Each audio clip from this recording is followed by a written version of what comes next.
Mari kita satu dalam doa.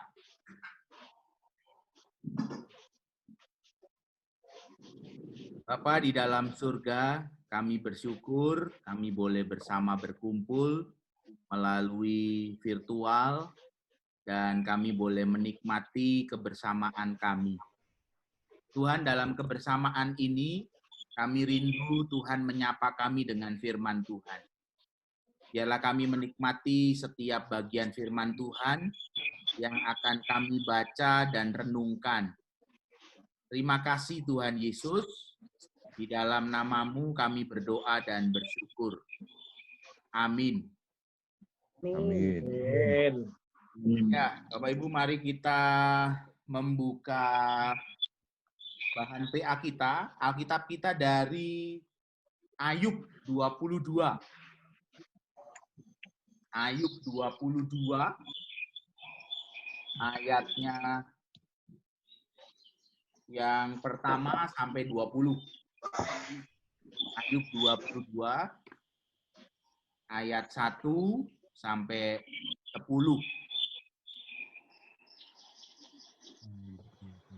Bisa dibantu membaca.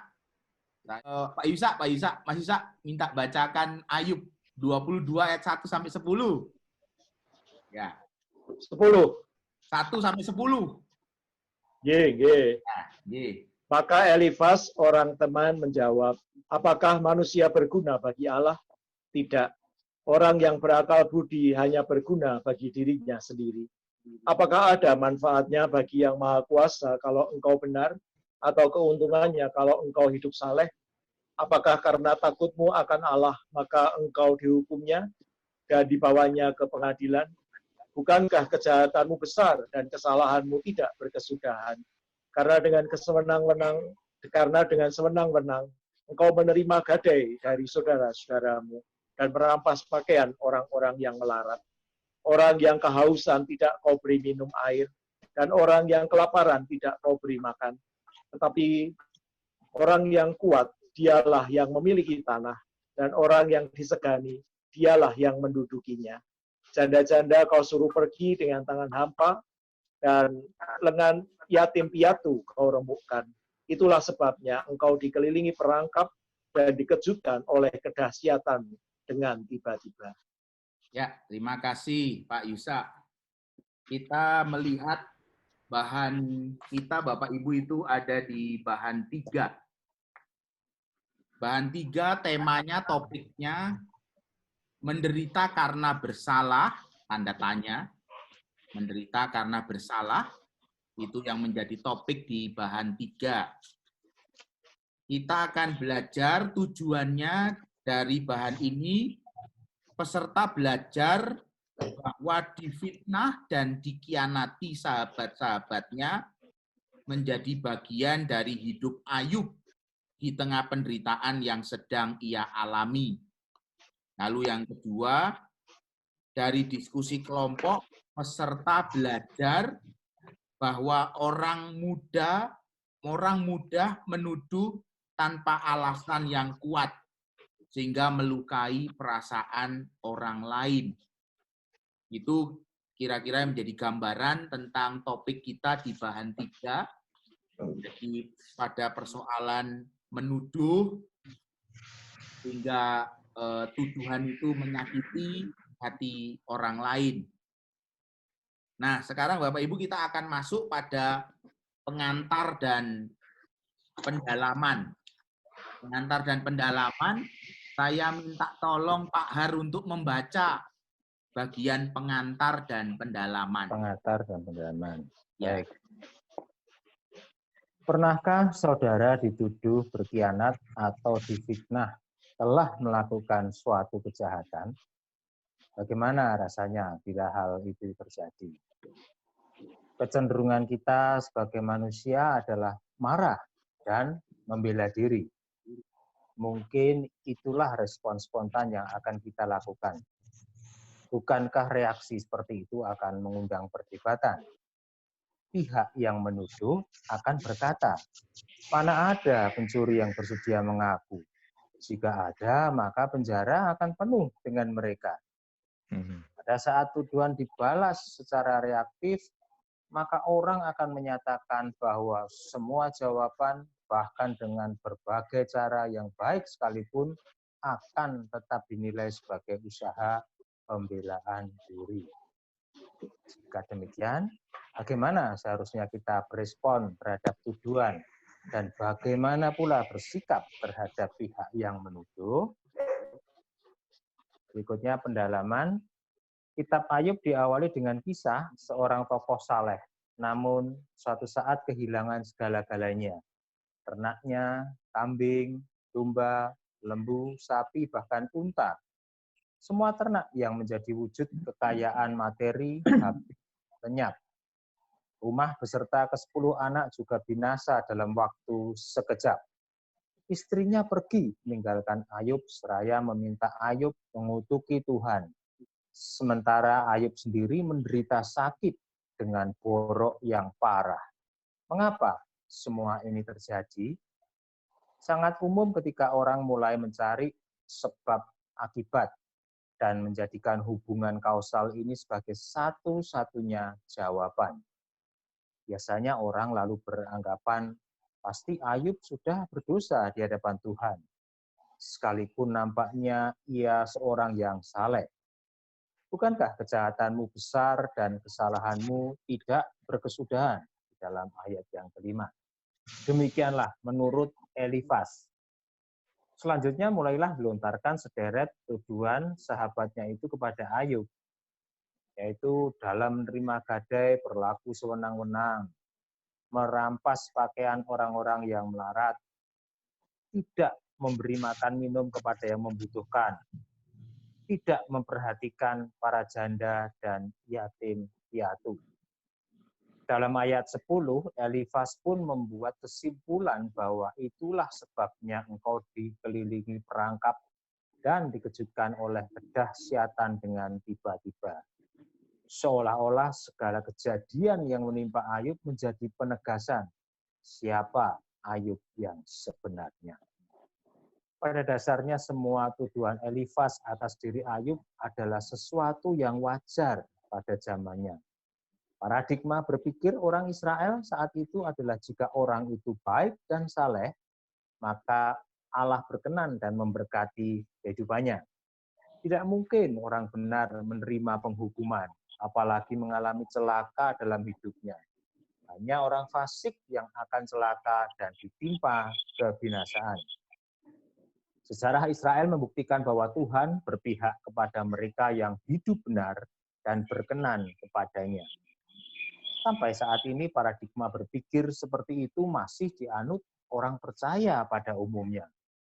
Selamat karena benar dan binasa karena jahat. Seakan-akan inilah satu-satunya pola pikir dan kebijaksanaan ilahi. Kitab Ayub memuat sebuah konsep teologis baru dan menyuguhkan paradigma berpikir yang berbeda. Pikiran dan rancangan Allah tidak terselami, apalagi dibatasi dengan pikiran dan hikmat manusia.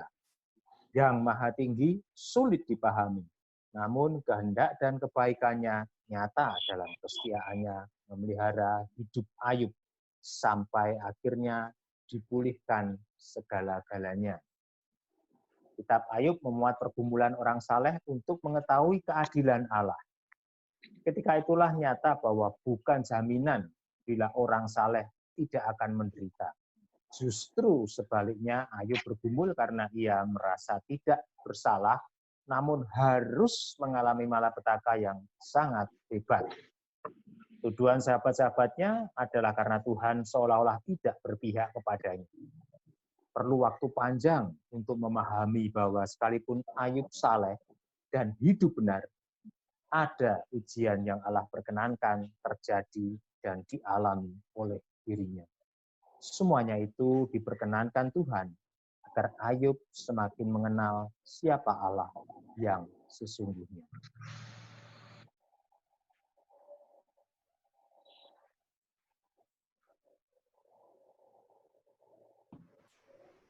Ya, terima kasih Pak Har.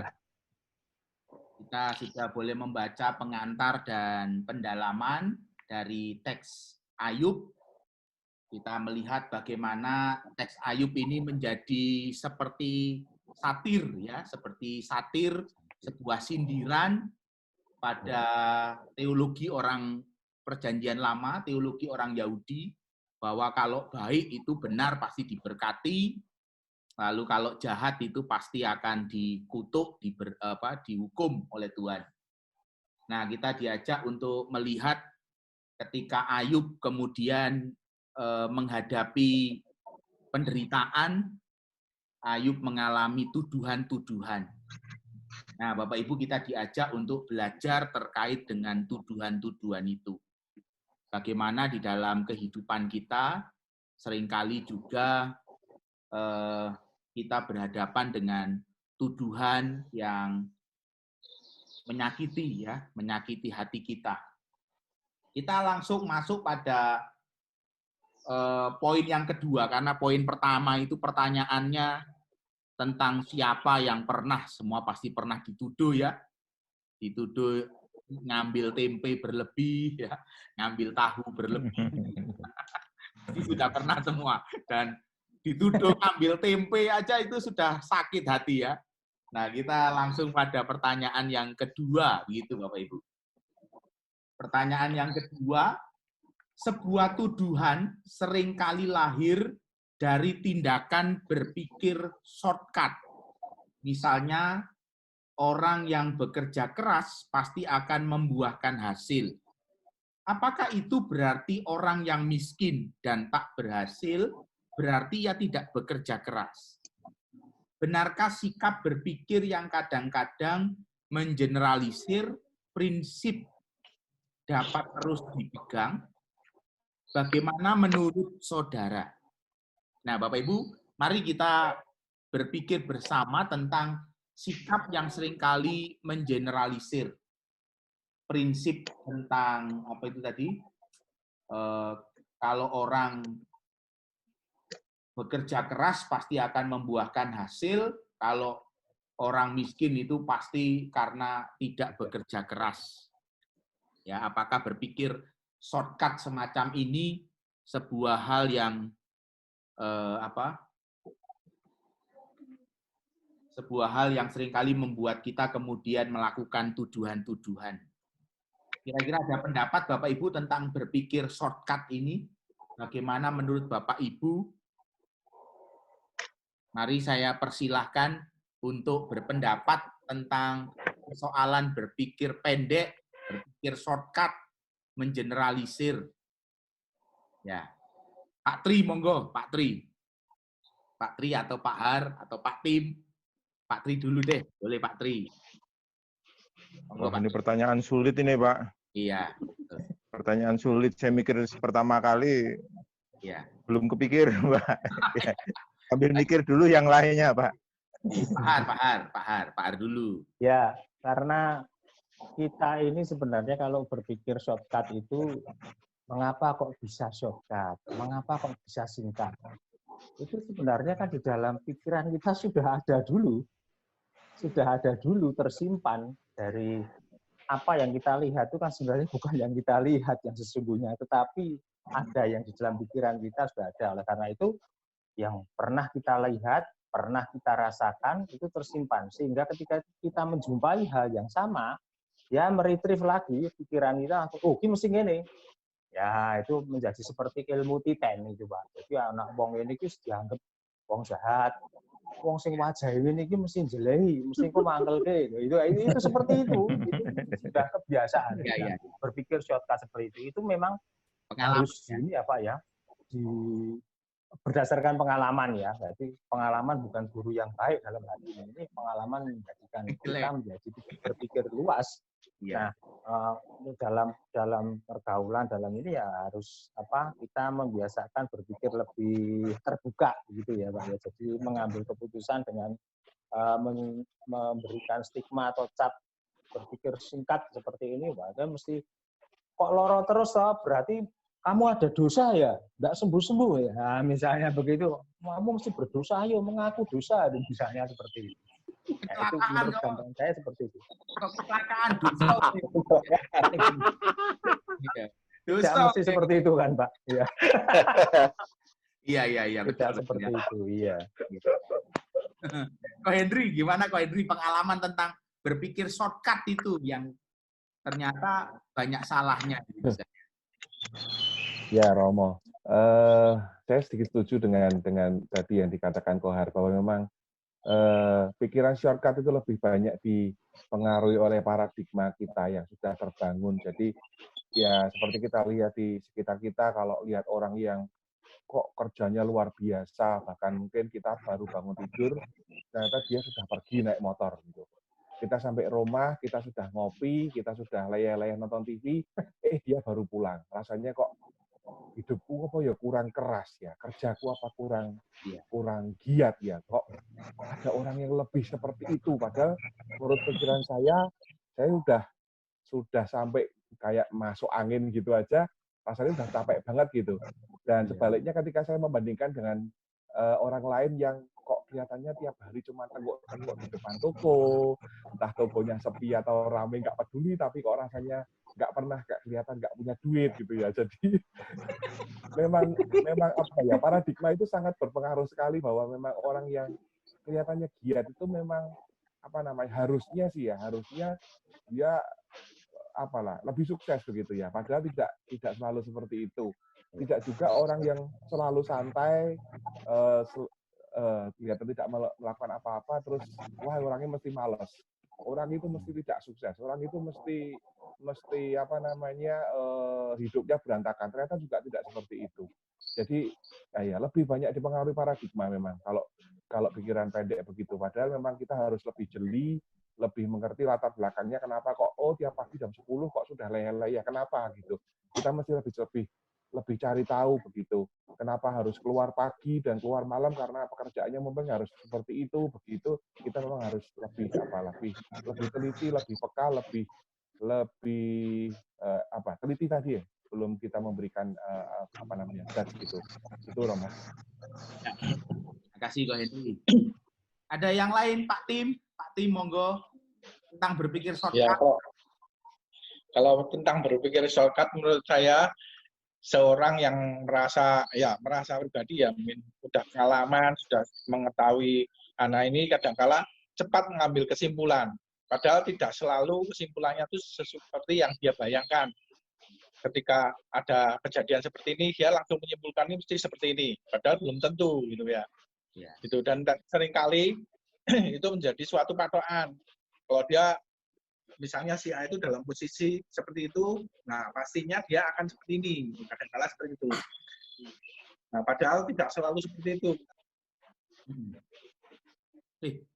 Pak Tim, mikrofonnya. Oh, mati, Pak Tim. Tim, mikrofonnya mati. Oh, Tim itu speaker mic-nya posisi mute. Di unmute dulu. Nggak dengar, Pak Timnya udah mati speakernya. Itu harus di unmute, kepencet mungkin, nggak sadar beliaunya. Halo. Pak Tim, mikrofonnya mati.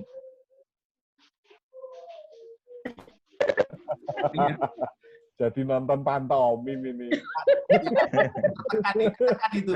Kenunul itu. Iya, Kenunul itu dari sini nggak bisa ya, nggak bisa. Mantap banget. Tadi unmute. Diulangi Pak Tim, diulangi. Oh, ke-mute ya? Iya, ke-mute tadi. Iya, Pak. Diulangi Pak Tim. Diulangi yang mana, Romo? Semuanya. Dari awal. Iya, boleh. Jadi menurut saya kadang-kala orang merasa bahwa dia lebih tahu. Kalau seperti ini, pasti dia seperti ini. Jadi itu kan shortcut ya, langsung mengambil kesimpulan. Padahal kan tidak seperti itu. Harus ditelusur dulu langkah-langkahnya atau apa, kenapa kejadiannya seperti ini. Belum tentu seperti yang kita bayangkan atau kita langsung menuduh orang tersebut berlaku seperti ini, seperti itu. Gitu. Ya, saya sedikit cerita, tapi jadi panjang nanti Pak kalau saya cerita. Saya pernah mengalaminya waktu dulu saya bekerja di Hotel Apartemen Sejahtera. Itu pimpinan saya waktu itu kan menyuruh saya membeli lampu baca yang ditaruh di ini tempat tidur itu. itu harusnya kan tingginya sekian supaya sinarnya tuh kalau orang baca bisa pas gitu. Nah itu ada aturannya. Waktu itu kan saya kerja di Choice Hotel Internasional, itu dari orang Prancis itu yang namanya Mr. Calvelty, itu ada standarnya, harus sesuai standar itu. Waktu itu saya sebagai purchasing manager, sebagian pembelian. Nah, saya sudah ngomong sama pimpinan saya, ini nggak bisa seperti ini, wah itu jelek. Saya akan milih yang bundar, tingginya sudah pas, bundar gitu ya, tinggi pas. Pimpinan saya milihnya yang panjang, jadi tinggi sekali itu, ketinggian kan, gitu. Tapi dia ngomongnya jelek, yang betul itu yang seperti itu. Ya udah, karena dia pimpinan ya kita ngikut. Nah, kejadian sudah jadi, akhirnya beli yang tinggi. Datanglah Pak Mr. Calvelty ini, ngecek kan, ini siapa nih yang beli ini? Masa beli seperti ini? Kan sudah tahu aturannya, nggak dibaca atau gimana gitu, yang jadi kena marah kita. Nah, waktu itu yang dipikir, karena saya purchasing mesti ini, gitu kan. Gitu. Waktu itu saya salah juga, saya kan nggak mau, maksudnya jujur. Saya ngomong dari pimpinannya, kamu salah, padahal dia pimpinan. Nah, mestinya tidak boleh seperti itu. Saya boleh head manajernya. Kamu kalau sama pimpinan jangan menjelek-jelekan di depan Pak Calvelty ini gitu. Saya baru tahu, harusnya tidak boleh seperti itu. Tidak boleh langsung mengambil kesimpulan seperti itu. Kamu yang membuat salah dan sebagainya. Nah, karena waktu itu ceritanya saya yang mengakui. Waktu itu, ya oke lah, ini salah Pak, saya yang minta maaf. Padahal yang milih itu pimpinannya gitu Pak. Ya udah nggak apa-apa, sikapnya harusnya kan seperti itu ya. Nah saya yang minta maaf gitu kan. Ketika saya minta maaf di depan Mr. Calvelty itu, ya harusnya yang seperti ini ya Pak, saya bilang gitu. Nah, tapi kan pimpinannya sebenarnya kan tahu bahwa yang salah sebenarnya dia, karena yang milih dia. Tapi kan ditimpakan ke saya waktu itu. Ya saya terima aja, saya cuma ya nggak apa-apa gitu kan. Ya saya salah, nanti akan saya benahin, nggak seperti itu gitu kan. Lalu saya keluar, pimpinan itu keesokan harinya datang ke ruangan saya juga bingung, datang saya itu minta maaf, saya sorry ya, sebetulnya saya yang salah, tapi supaya saya jangan malu. Jadi maksud saya di sini kita perlu tahu bagaimana kita harus bersikap kalau ada pikiran-pikiran shortcut yang langsung memotong di situ. Nah kita tuh harus melihat peruntukannya, sehingga kita bisa betul dalam menjalankannya. Gitu. Karena kalau enggak akan jadi rame ya. Pasti pimpinan sama saya waktu itu pimpinan marah sekali. Sampai beberapa meja jalan malu kan di depan pimpinan kok dijelek-jelekan. Wah ini yang milih saya milih kok saya gitu kan. Saya merasa benar. Gitu. Nah, ternyata enggak boleh merasa benar seperti itu. Walaupun yang benar saya Pak. Betul saya memang spek tingginya segitu harusnya seperti itu. Tapi kita harus memahami dulu maksudnya bagaimana, sehingga tidak akan terjadi yang kurang baik lah, intinya begitu. Mungkin itu sedikit dari saya. Bagian commute. Nah, supaya kita tidak saling menuduh ya. Ya, seringkali kita berpikir dengan mengeneralisir itu, lalu kita menuduh dari perspektif kita menuduh orang lain, dan akhirnya memunculkan rasa sakit, lalu saling menuduh satu dengan yang lain. Ya. Baik, Pak Tri, ada sesuatu yang mau disampaikan terkait mengeneralisir dan shortcut? Ya, kadang-kadang memang orang kecenderungannya langsung ini pengen cepat, sebenarnya cepat menyimpulkan itu yang sering menjadi keliru kita. Ketika kita mungkin berkepentingan itu nggak pikir panjang lagi, langsung menjudge, menghakimi bahwa ini adalah keputusan yang benar. Itu seringnya orang melakukan seperti itu. Seperti tadi Pak Har juga sampaikan juga, memang kadang-kadang ini apa yang di dalam pikiran kita itu yang dijadikan dasar untuk menyimpulkan segera yang belum tentu itu adalah benar. Itu aja saya kira Pak tambahnya.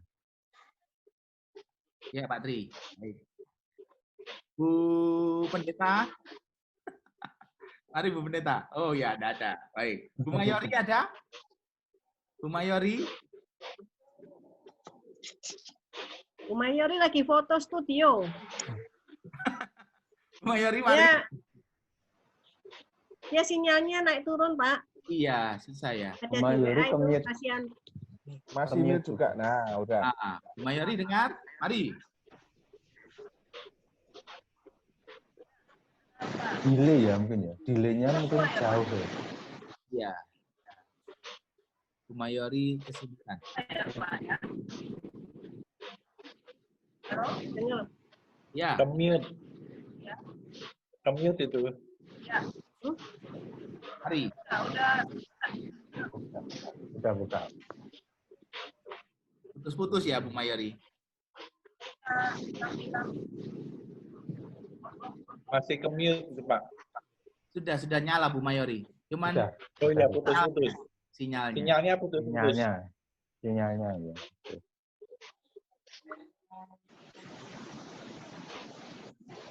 Oke. Wah, adan itu suara. Sinyalnya pas. Mungkin karena hujan tadi. Tukang sinyalnya kehujanan. Iya.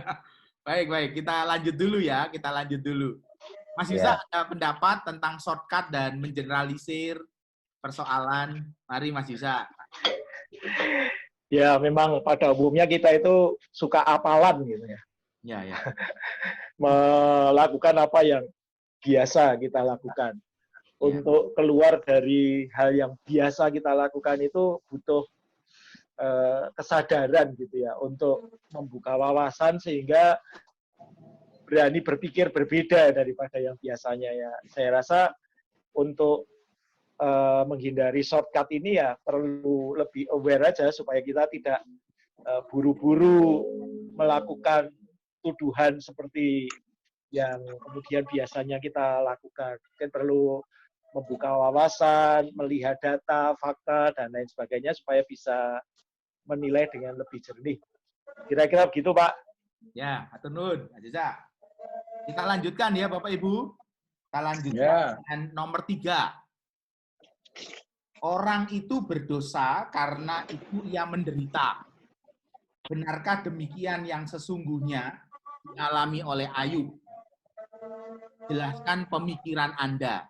Jadi pastilah jawabannya tidak ya. Jadi benarkah orang itu berdosa karena itu ia menderita? Pasti jawabannya tidak. Karena dalam kitab Ayub kita melihat Ayub adalah seorang yang saleh, seorang yang bahkan dikatakan oleh Tuhan sendiri, seorang yang sangat saleh begitu.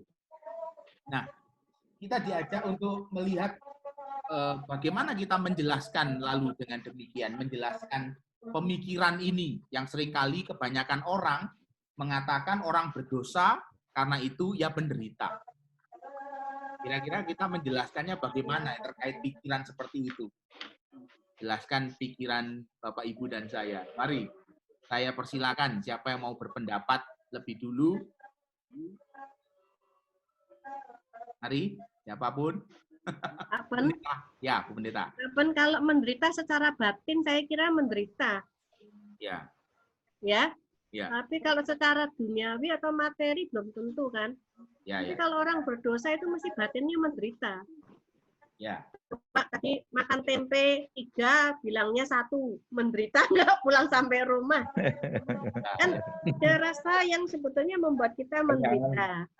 Ya, jadi mungkin bisa dibedakan antara menderita secara batiniah itu dengan secara duniawi. Ya, yang nampak ya, yang nampak mata ya. Ya, kalau kita melakukan dosa kan mesti menderita toh. Betul. Kecuali kalau yang sudah biasa melakukan dosa sudah tidak menderita lagi ya. Nah, itu malah dibebaskan dari penderitaan. Dibebaskan dari penderitaan batin. Asal ngaku ya toh. Ya, betul. Iya, ya. Jadi, ya, mari ini satu hal yang menarik. Ketika kita melihat penderitaan, seringkali perspektif kita itu, perspektif teologi kita selalu bicara penderitaan ya. Penderitaan ini karena dosa gitu. Dan itu satu-satunya jawaban gitu. Seolah-olah itu satu-satunya jawaban. Apakah itu menjadi sebuah hal yang tidak berbahaya begitu dalam pemikiran kita? Kalau tadi dilihat di pendalaman kan itu yang dikupas ya. Itu yang tadi dikupas. Bahwa itu kan ada di Perjanjian Baru ketika Tuhan Yesus dengan murid-muridnya ketemu orang buta Orang buta. yang sedang lahir, Betul. lalu murid-muridnya bertanya kan, Ya. "Guru, dosa siapa?" Mengapa dia buta? Ya. Ya memang itu sudah sepanjang masa nampaknya pemikiran dosa mengakibatkan penderitaan ya sampai hari ini kan. Ya. Padahal Tuhan Iya. Yesus sudah bilang bukan masalah dosa, tapi kan kita tetap mengkaitkan dengan dosa. Nah ini sekarang kayaknya menurut saya Pak Penhadian ini yang tahu caranya bagaimana memutuskan supaya orang tidak punya paradigma begitu. Iya, iya. Iya, sama-sama. Kira-kira Nah kan kita sudah bilang tapi orang tetap ya. Ya, ya. Ya, jadi kita perlu melihat persoalan penderitaan ya. Penderitaan itu bagaimana kita melihat penderitaan? Karena cara pandang terhadap penderitaan tidak bisa hanya pada satu perspektif begitu. Ada perspektif-perspektif yang lain yang harus kita lihat. Seperti peristiwa Tuhan Yesus berjumpa dengan orang yang buta. Lalu para murid bertanya, ini dosa siapa? Gitu ya. Jadi saya rasa ini kan sebuah sikap untuk membuka diri bahwa penderitaan itu tidak dimunculkan oleh satu alasan saja. Gitu. Pak Henry, monggo, Pak Henry. Tentang penderitaan. Agak susah memang. Iya, agak susah. Ya. Saya sih lebih setuju dengan Bu Shirley tadi. Artinya memang paradigmanya kita selalu orang yang menderita itu memang banyak dosanya. Padahal memang belum tentu ya. Bahkan kadang-kadang yang kita tahu bahwa kadang kita juga sempat protes sama Tuhan, saya tahu nih orang ini pekerjaannya seperti ini, seperti itu, kok kayaknya penak ya. Bahkan lebih enak dari saya mungkin begitu, yang artinya saya masih ngomong bahwa saya berusaha untuk berjalan di track yang lebih lurus, dia belok kanan belok kiri, kok bisa lebih enak dari saya. Itu kan kadang pikiran kita seperti itu gitu. Nah kalau udah pikiran begitu kok ya saya akhirnya jadi saya lebih menderita dari dia. Padahal kalau kita ngomong belok kanan belok kiri itu satu pelanggaran dan itu jadi dosa, mestinya hidup saya harus lebih enak dari dia. Padahal nggak selalu seperti itu. Jadi tapi ketika suatu saat hal yang itu saya pernah cross check kan ke teman saya begitu, artinya ngobrol deket gitu, ternyata dia juga tidak dengan sukacita menjalani hidupnya begitu. Jadi tetap ada perasaan bahwa ya dia tahu bahwa itu kadang-kadang dia harus artinya dia memang keluar dari jalur ya, keluar dari rel yang seharusnya, dan dia sebetulnya tidak ingin melakukan seperti itu gitu. Jadi ketika saya ditanya begitu, kegelem kok jalan caraku, dia juga nggak mau gitu melakukan hal seperti itu, teman. Jadi ketika kita berbicara lebih jauh, lihat lebih jauh ada alasan seperti apa, nah itu jadi kita jadi lebih terbuka untuk tidak selalu bahwa yang menderita itu penuh dengan dosa begitu Romo kira-kira.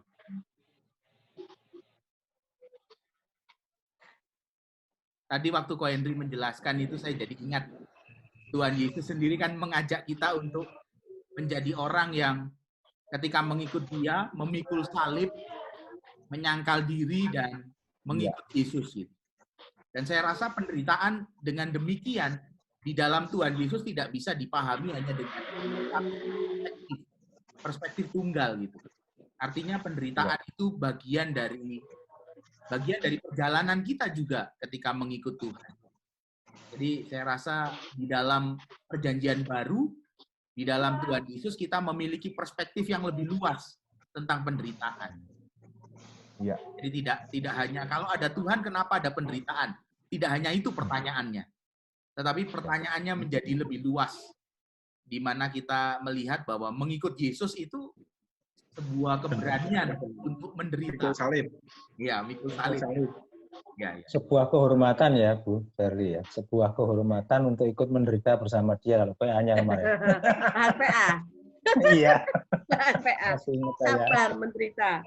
Ya, sabar menderita, betul ya. Halo Pak Eko. Apa kabar Pak Eko?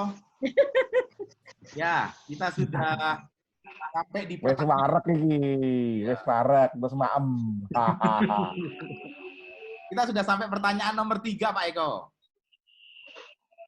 Kita sudah sampai pertanyaan nomor 3. Bu Mayori mau berpendapat? sudah dapat sinyal Bu Mayori?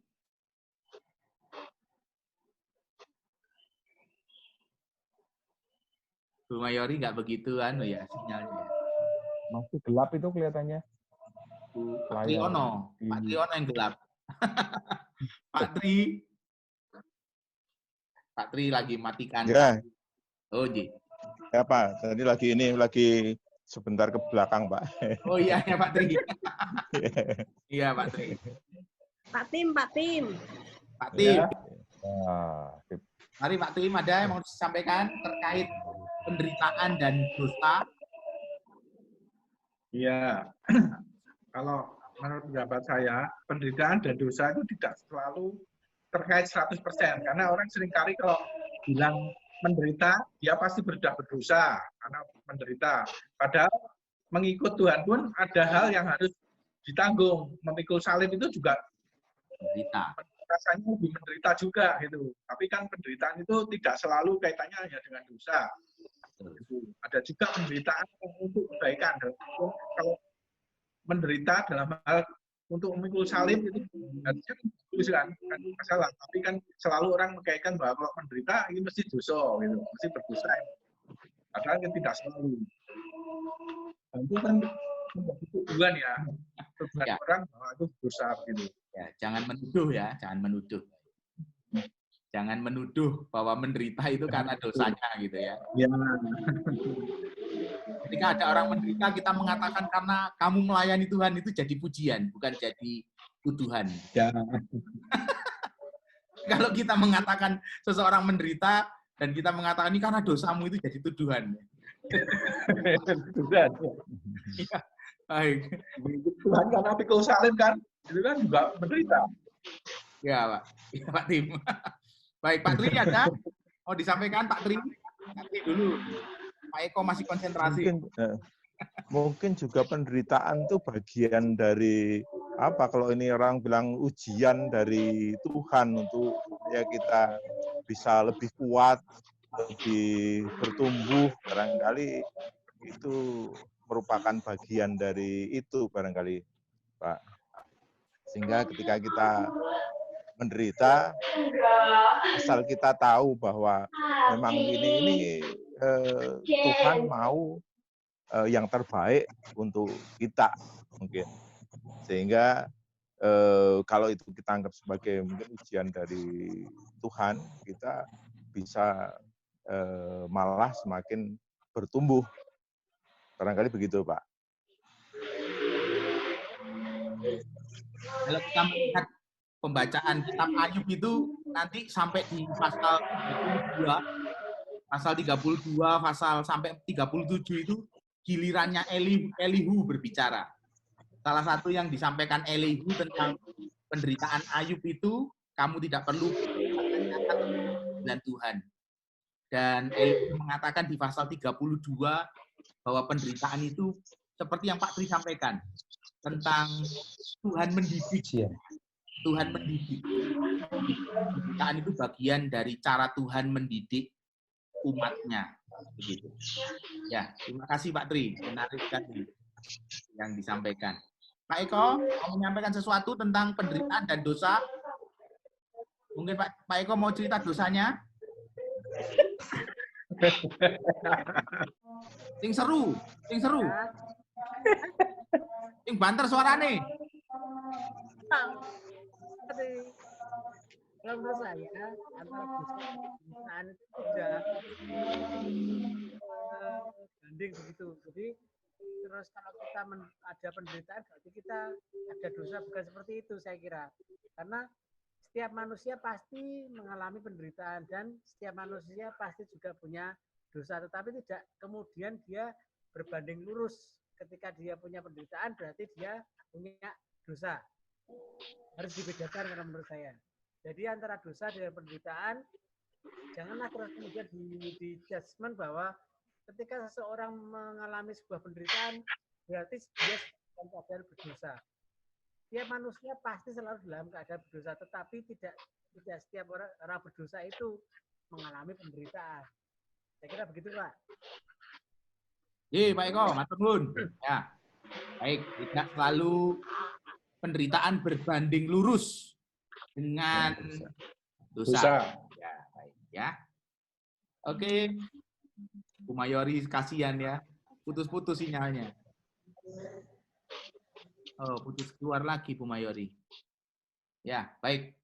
Kita masuk pada pertanyaan nomor 4. Ya, nomor 4 ini supaya nanti kita lebih banyak dengan pertanyaan terbuka. Nomor 4, Bapak Ibu, pernahkah secara pribadi atau keluarga saudara dituduh atau difitnah tentang sesuatu yang jahat? Pasti sudah pernah lah ya, tidak perlu diceritakan. Tapi apa yang kemudian kita lakukan? Ya, apa yang kita lakukan? Bagaimana sikap Anda terhadap orang yang menuduh Anda? Nah, itu satu hal yang penting. Bagaimana sikap kita terhadap orang yang menuduh kita? Kira-kira kita apakan itu? Diantemi ta? Diapakno? Tadi, Bapak Ibu, siapa yang mau berpendapat? Kira-kira kalau kita dituduh, sikap apa yang kita mau ambil? Mari, monggo.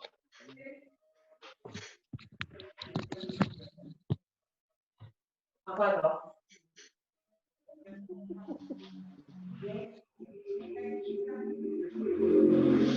Pak Tri, monggo. Apa Pak Tri yang dilakukan kalau dituduh? Oh, ya membela diri, Pak, kalau saya. Oh iya, Membela diri. Jelasin yang benar itu apa, gitu maksudnya. Yang benar seperti ini, misalnya. Kalau saya pasti akan saya lakukan seperti itu. Kalau dituduh apalagi itu nggak benar. Kalau benar ya ngakuin aja salah, Pak. Betul. Itu aja, Pak. Ya. Berani minta maaf ya, Coba Pak. jelaskan ya. Iya. Ya, kalau salah kita ini. Tapi kalau ini kita coba jelaskan sejelas mungkin. Tadi seperti tadi kadang-kadang orang berpendapat itu berdasarkan ini pikiran yang dia punya. Mungkin itu kalau kita bisa jelaskan, oh ternyata nggak seperti itu pikirannya, kita itu keliru. Mungkin gitu. Kalau kita salah ya saya kira harus minta maaf saja. Ya. Itu Pak. Mas Yusa, monggo Mas Yusa. Kalau dituduh itu kira-kira mau diapain? Kalau orang nuduh itu kan biasanya di belakang ya. Kalau orang di depan itu namanya klarifikasi. Okay. Kalau menuduh itu biasanya di belakang, fitnah itu biasanya juga di belakang. Kalau di depan itu ya itu tadi namanya klarifikasi, mencari mana yang benar. Okay. Kalau dituduh dari belakang saya ambil hati gitu, pusing. Enggak diambil pusing. Dan saya sangat meyakini pepatah Jawa yang mengatakan becik ke titik olo ketoro gitu. Waktu nanti yang akan membuktikan bahwa siapa yang sebenarnya benar di dalam konteks tuduhan-tuduhan yang dilakukan. Entah waktunya itu mau berjalan berapa lama, ya itu terserah semesta yang nanti akan memberikan bukti. Ya. Tapi kalau dilakukan klarifikasi di depan, ya kita jelaskan sesuai dengan konteks yang terjadi. Tapi kalau cuma tuduhan dan fitnahan di belakang, ya itu tadi. Becik ke titik, olo ketoro. Gitu aja, Pak. Ya, baik. Terima kasih, Mas Yusa. Har, aku tentang dituduh. Ya, saya setuju dengan yang Pak Yusa. Kadang-kadang kita kalau dituduh itu mendengarnya dari pihak keberapa gitu, Pak.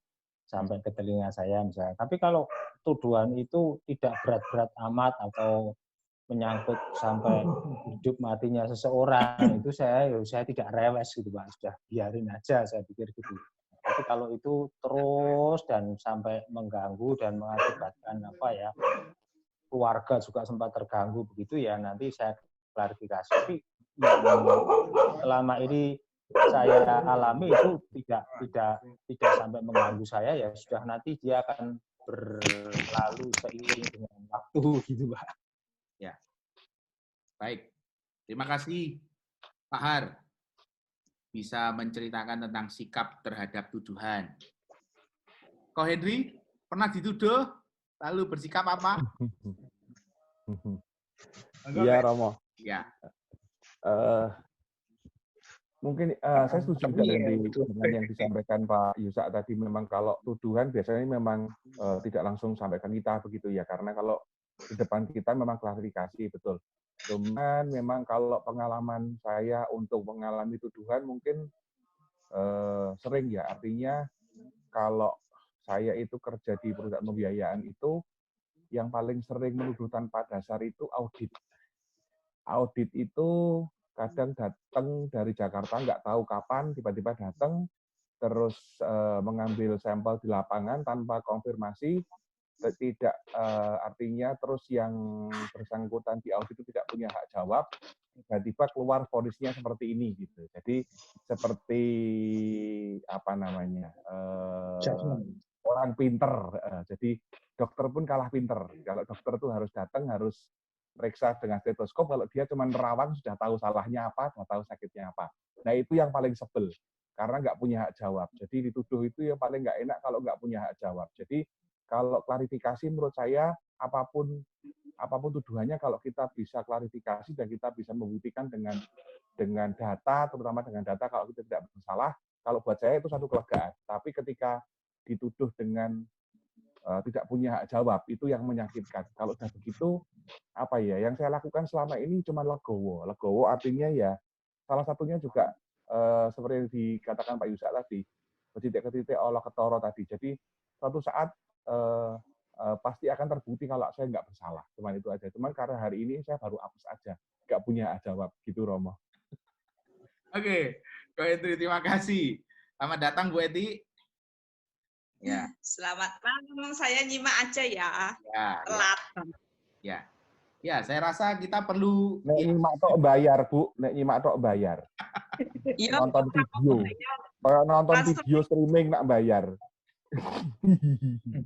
Ya, menarik. Seringkali kalau bicara tentang tuduhan fitnah, kalau kita lihat dalam kisah Ayub, tuduhannya Elifas itu di depan ngajanya Ayub gitu ya. Tuduhan Elifas itu kan menyerang Ayub begitu. Dan kalau kita melihat itu Ayub kan baru menjawabnya di pasal 23. Sekalipun Ayub sendiri menjawabnya itu ya juga bingung dan mangkel begitu.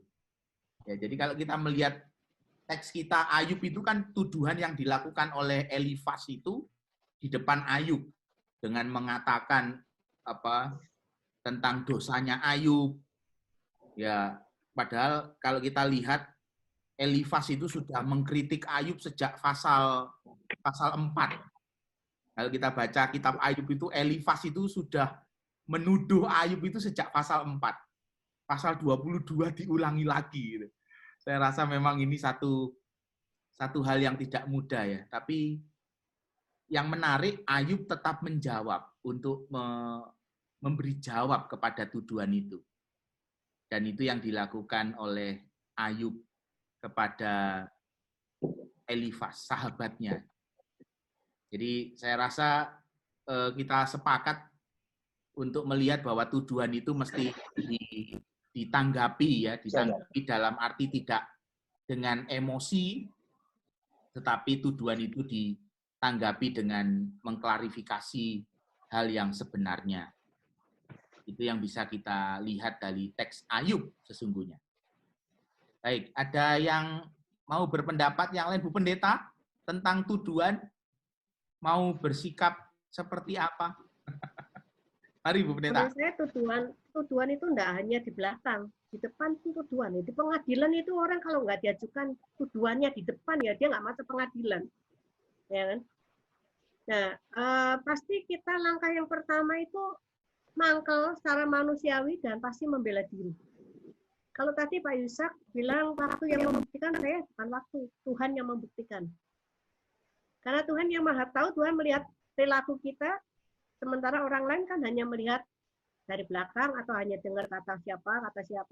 Saya tidak menunggu waktu untuk membuktikan. Tunggu Tuhan nanti yang membuktikan. Nah, nanti akan terbukti betul mana yang elek, mana sing enggak, ya toh? Itu nanti akan terbukti. Tuhan itu kan tidak diam. Ketika kita benar dan pembelaan kita itu mungkin tidak didengar atau tidak berlaku, Tuhan pasti akan membela kok. Ini kalau di kitabnya Ayub, menurut saya Ayub itu kan dibiarkan untuk mengungkapkan semuanya toh oleh Tuhan, nanti Tuhan baru menjawab pasal 38. Dan Tuhan jawabnya nggak langsung, nggak berkata itu pas nggak benar kan, nggak toh. Tapi Tuhan berbicaranya tentang alam semesta. Karena yang perlu dipulihkan adalah si tertuduh, yaitu Ayub. Ya. Penuduhnya itu nanti akan diproses sendiri sama Tuhan menurut saya. Tapi orang yang dituduh akan dipulihkan oleh Tuhan dengan cara Tuhan. Bukan waktu yang akan membuktikan, Tuhan yang akan membuktikan kalau saya loh. Karena saya sudah ratusan kali mengalami itu dan Tuhan membuktikannya luar biasa. Ya. Kadang-kadang nggak perlu pembelaan. Ya, kadang nggak perlu pembelaan, nanti Tuhan yang membela. Cuman kan kita secara manusia nggak terima. Betul kan? Kalau Pak Pen itu dituduh macam-macam, masa ya diam aja. Iya. Ya enggak toh? Iya, iya. Kalaupun kita nggak membela, ada orang lain yang membela. Itu dari Tuhan menurut saya. Baik. Ya, terima kasih. Artinya setiap tuduhan, kita yang orang yang dituduh ataupun kita yang menuduh itu sama-sama dididik ya oleh Tuhan. Sama-sama akan berhadapan dengan Tuhan dan itu menjadi satu titik yang penting ketika bicara menghadapi tuduhan ataupun melakukan tuduhan itu. Artinya kita mesti berhadapan dengan Tuhan pada akhirnya. Oke, kembali pada sikap iman. Bu Eti menghilang wajahnya. Oh ya, Bu Eti, mungkin di ya. Bu Mayori, apakah sudah bisa mengikuti, Bu? Bu Mayori sudah ganti pose berapa kali? Mari Bu Mayori, mau berpendapat. Perjuangannya luar biasa itu. Bu Mayori mau berpendapat tentang sikap terhadap tuduhan. Bagaimana? Oh iya. Iya. Kalau saya Pak Eko sih makan. Belum pernah fitnah sih, bukan fitnah sih, mungkin dibohongin iya, dibolak-balik dengan dibolak-balik kenyataannya begitu. Saya beberapa kali ngalamin dengan saudara, tapi awalnya memang saya mendengar bahwa dia itu suka kayak gitu. Cuman karena saya nggak ngalamin, ya udah saya anggap angin lalu gitu, Pak. Nah, dilala kejadiannya kok kena ke saya. Yang nyata-nyata kok bertolak belakang semuanya. Nah, di situ baru saya sadar bahwa berarti orang ini yang bermasalah. Memang pertama saya kaget. Kok bisa saya dikatakan seperti itu, padahal semuanya sudah saya lakukan, pokoknya udah yang bagus lah menurut saya gitu. Ternyata, dan semua juga mengakui itu, ternyata di belakang saya, di balik semuanya. Respon saya waktu itu saya kaget, nggak nyangka kok sampai hati seperti itu. Tetapi akhirnya saya berpikir, kayaknya orang ini yang harus ditolong. Dia yang punya masalah berarti, kayaknya orang ini harus ditolong, kasihan dia. Kok hobi hidupnya kok seneng aja suka membolak-balikan kenyataan kayak gitu. Jadi waktu itu saya hanya bilang kepada ponaan saya, udah kita doain aja deh ini biar dia itu tahu salahnya di mana supaya bertobat. Karena kasihan hidupnya itu kok hanya penuh dengan kata-kata yang membolak-balikan kenyataan, fitnah sana, fitnah sini, tipu sana, tipu sini. Nah, jadi saya hanya, kalau saya menghadapi orang seperti itu, ya, halo? Wah, hilang lagi. Halo? Halo, Bu. Hilang lagi. Dengar. Internetnya. Ya. Oh, ya. Ya. Jadi kalau untuk saya sih lebih ke tidak terlalu, memang saat itu sakit, sedih, kecewa, tetapi tidak berlarut. Justru saya prihatin orang itu yang memfitnah, yang membuat cerita bohong, ya seperti itu, Pak. Tapi dan itu tidak mengurangi tidak mempengaruhi sikap saya terhadap dia, terus saya atau membenci atau menjauhi atau mengurangi perbuatan baik saya terhadap dia, tidak. Justru orang sampai bilang, kenapa sih dia udah seperti itu? Aku bilang, jangan, justru terus kita lakukan kebaikan, sama aja kita menaruh bara api di atas kepalanya. Suatu saat dia akan tahu bahwa apa yang dia lakukan itu tidak benar. Orang ini saya sudah seperti itu, tetapi dia ya biasa aja. Akhirnya kan nanti dia sendiri yang merasa kepanasan, sementara saya yang digituin tenang-tenang saja. Jadi ya sikap yang saya ambil sih seperti itu, Pak. Ya. Mungkin itu dari saya. Ya, makasih Bu Mayori. Wah, bisa begitu ya. Bu Mayori bisa tenang, tidak emosi gitu ya, tetap mengasihi. Ya, baik. Sudah melewati, Pak. Masalahnya sudah melewati banyak. Sebelumnya sudah melewati banyak kejadian, ujian yang sangat berat yang saya alamin. Akhirnya ya sudah, apapun yang terjadi kepada saya easy going lah. Karena saya tidak, prinsipnya saya tidak mau saya tidak mau kehilangan sukacita dalam hidup saya, karena semakin saya memikirkan ketidakbaikan perbuatan orang terhadap saya misalnya, atau sikap orang yang begini-begini, terlalu memikirkan yang tidak baik, akan mengurangi sukacita saya dan saya rugi. Saya nggak mau. Saya mau penuhin pikiran saya dengan hal yang positif, sehingga saya juga bisa mengeluarkan aura yang positif untuk sekitar. Saya prinsipnya itu. Jadi orang mau buat apa terserah dia. Itu urusannya dia. Saya tetap lakukan bagian saya yang menurut saya baik dan tidak merugikan orang. Jadi yang biarkan, berarti dia yang bermasalah kalau saya begitu, dan saya tidak mau menyalahkan diri saya. Kalau memang saya benar, saya tidak akan mau menyesali dan mau menyalahkan saya yang salah. Enggak. Saya memang ngoreksi diri, tetapi kalau ternyata tidak ada yang dipermasalahkan dengan diri saya, berarti orang itu yang bermasalah.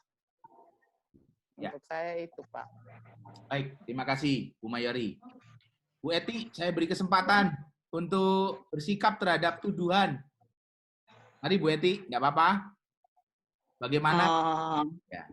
Saya nggak usah pakai wajah ya, malu. Pakai wajah. Nggak apa-apa Bu Eti, pakai wajah saja. Bentar. Ya. Ya, bersikap, bersikap kepada menghadapi tuduhan ya. Ya. Halo Pak Eko.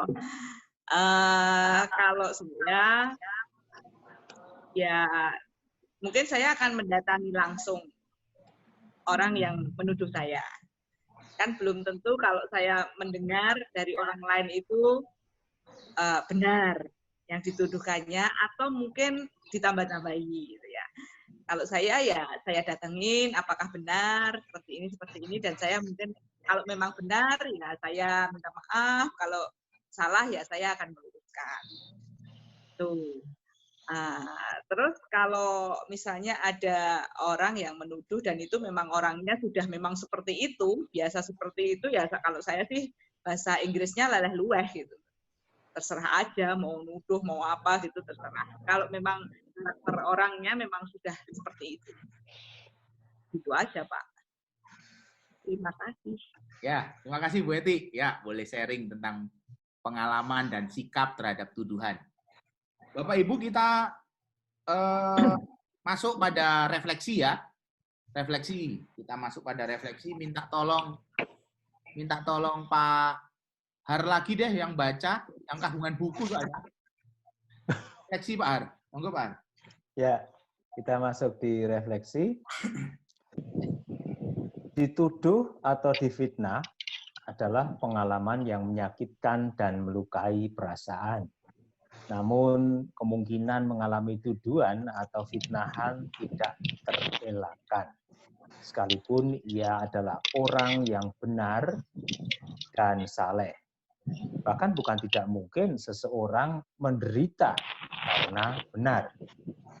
Tuhan kita terlebih dahulu pernah mengalami tuduhan yang menyakitkan, seperti ditulis dalam Yesaya 53 ayat 1-5. Tentang hamba yang menderita. Siapakah yang percaya kepada berita yang kami dengar? Dan kepada siapakah tangan kekuasaan Tuhan dinyatakan. Sebagai taruk, ia tumbuh di hadapan Tuhan dan sebagai tunas dari tanah kering. Ia tidak tampan dan semaraknya pun tidak ada, sehingga kita memandang dia dan rupa pun tidak, sehingga kita menginginkannya. Ia dihina dan dihindari orang, seorang yang penuh kesengsaraan dan yang biasa menderita kesakitan. Ia sangat dihina, sehingga orang menutup mukanya terhadap dia, dan bagi kita pun dia tidak masuk hitungan. Tapi sesungguhnya penyakit kitalah yang ditanggungnya, dan kesengsaraan kita yang dipikulnya. Padahal kita mengira dia kena tulah, dipukul dan ditindas Allah. Tapi dia tertikam oleh karena pemberontakan kita. Dia diremukkan oleh karena kejahatan kita. Ganjaran yang mendatangkan keselamatan bagi kita ditimpakan kepadanya, dan oleh bilur-bilurnya kita menjadi sembuh. Tuduhan dan penderitaan yang menyakitkan telah ditanggung Tuhan Yesus sampai pada kematiannya. Adakah derita dan tuduhan yang dilontarkan orang lain kepada kita lebih berat daripada Tuhan Yesus sudah alami bagi kita? Bapak Ibu, yang menjadi refleksi penutup dalam bahan PA kita diajak untuk melihat Yesaya 53 ayat 1 sampai 5, bagaimana Tuhan Yesus digambarkan sebagai hamba yang menderita. Menderita bahkan menghadapi tuduhan-tuduhan yang sangat luar biasa buruknya begitu. Ya, mungkin ada bagian yang mau disampaikan terkait refleksi ini Bapak Ibu sebagai penutup dari PA kita malam ini.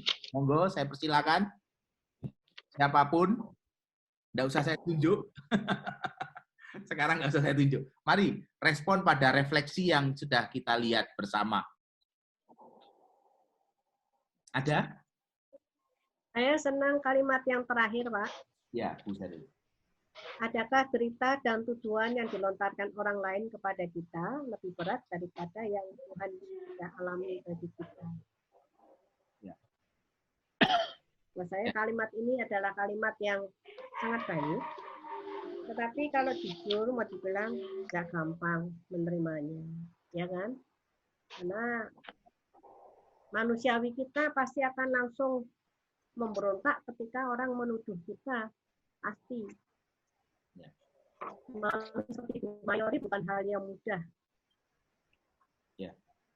Tapi kalimat ini cukup baik untuk dipelajari, bahwa kita pasti bisa melalui itu. Ya. Pasti bisa. Ya, ada sebuah pertanyaan yang terus harus kita renungkan ya.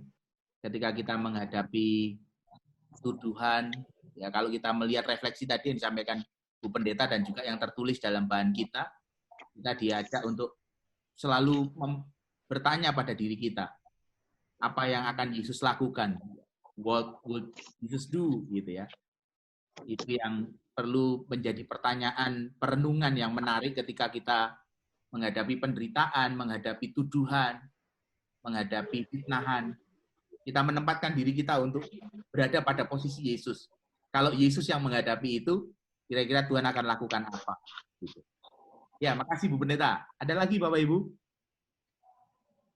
Saya Romo. Ya, Pak Henry, monggo. Baris terakhir tadi yang disebutkan oleh Bu Shirley justru menurut saya adalah satu motivasi ya buat kita. Artinya satu refleksi buat kita bahwa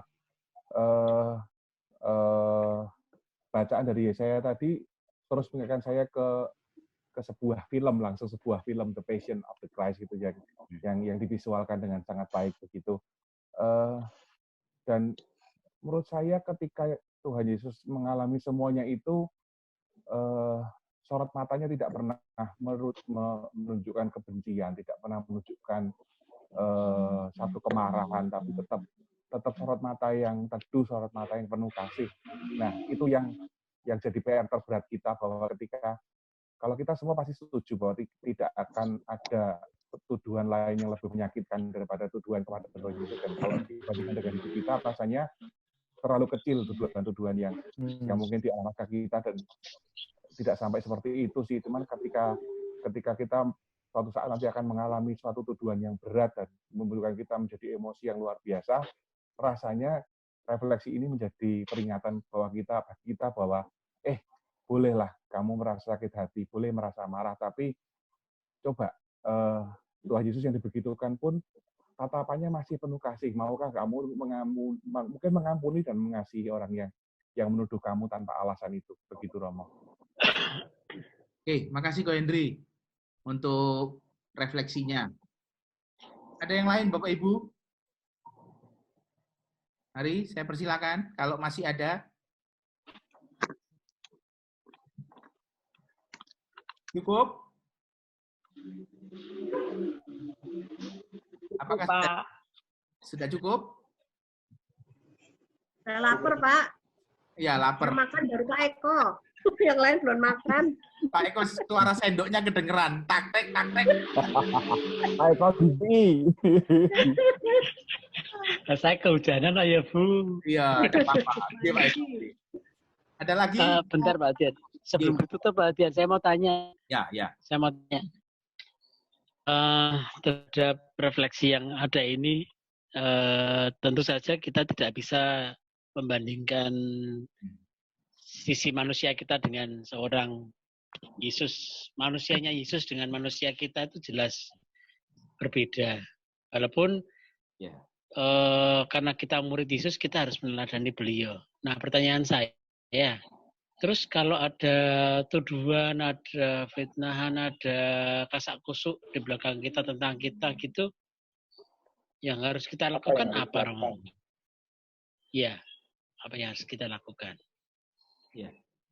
Iya, saya rasa yang kita harus lakukan, ya kita tidak bisa artikan semua orang akan bersikap sama.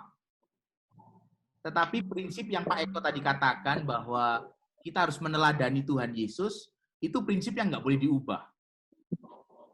Kembali kepada kita akan mau bersikap seperti apa. Tetapi keteladanan Yesus harus tetap kita pakai sebagai dasar untuk bertindak. Kalaupun kita mengklarifikasi, menurut saya ini ya, kalaupun kita mengklarifikasi dengan cara yang kasih begitu, yang Yesus ajarkan, seperti yang Ko Hendri tadi sampaikan begitu. Jadi menurut saya nggak bisa juga kemudian ditetapkan sikapnya harus begini begitu. Artinya sikap kita pada sebuah situasi itu bisa berbeda. Tetapi keteladanan Tuhan Yesus menurut saya tidak boleh diabaikan. Keteladanan Tuhan Yesus menjadi dasar untuk kita bersikap dan mempertanyakan apa yang akan kita lakukan. Begitu Pak Eko? Romo. Yang lain, Bapak Ibu Pendeta mau nambahi, monggo. Mas Yusa, Bu Pendeta. Cukup. Cukup, J. Ya. Pak Har, sampun. Pak Tri, sampun. Kalau tidak terkait refleksi, Pak. Iya, boleh. Yang pertanyaan 3 tadi, saya belum dapat kesempatan untuk menanggapi tentang ya, Mas Yusa, monggo. Orang berdosa pasti akan menderita, itu sebagai sebuah hukum alam. Saya rasa pandemi COVID ini menjadi pembuktian bahwa pernyataan itu salah gitu. Betul. Karena semua orang menderita, baik dia berdosa, dia biasa saja, dia orang baik, semuanya tetap mengalami penderitaan. Jadi pernyataan di diskusi nomor 3, orang berdosa itu menderita, saya rasa sudah gugur di pandemi COVID saat ini. Ya, saya kira itu aja, Pak. Ya, baik Mas Yusa, melengkapi. Terima kasih. Baik, Bapak Ibu, kita cukupkan ya. Bu Pendeta sudah lapar. Mau makan malam. Kita tutup dengan doa. Saya nyuwun tulung Pak Tri untuk menutup kita dengan doa. Mari Pak Tri. Baik, Bapak Ibu, mari kita tutup dengan doa. Terima kasih Tuhan, kami bersyukur ketika malam ini kami dapat belajar tentang firman-Mu, tentang sikap Ayub Tuhan, bagaimana dia menghadapi tuduhan-tuduhan Tuhan.